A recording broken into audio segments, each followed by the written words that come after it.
Deer season starts today, and while that's good news for hunters, you're more likely to start seeing those deer on the sides of our rural roads. Our Madeline Salinas spoke with the Texas Parks and Wildlife official and DPS trooper about what to expect while driving. You know, white-tailed deer is a wild animal.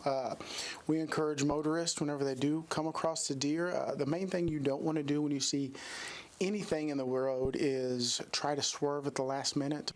Now that deer season is here, Game Warden Captain Ben Baker says that while there's a higher population of white-tailed deer in the Texas Hill Country, drivers should still be cautious when traveling on rural roads.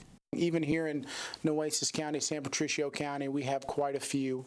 What we would urge residents and drivers to do if they do hit a white-tailed deer is call your local sheriff's department, and that local sheriff's department accordingly will dispatch a game warden if the animal, unfortunately has to be euthanized. Between 2012 and 2021, the Insurance Institute for Highway Safety reported that Texas recorded the highest number of deaths from animal collisions. DPS Trooper Rob Mallory stresses the importance of always being aware of your surroundings when driving. When you're dealing with wild animals, especially around this time of year, you just need to be always constantly scanning the sides of the roads, especially if you're in a much more rural area. But even here in the city, sometimes you see a lot of deer as well. What happens to run out and cross of you, go ahead and apply firm pressure to your brakes.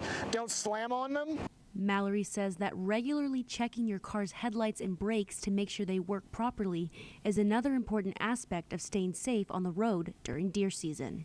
When we start seeing like foggy, rainy, cloudy conditions, make sure you're not overdriving your headlights, you're reducing your speed appropriately for them. Always be wearing your seatbelt and avoid distraction, especially this time of year when we know these animals are often seen on the side of the road.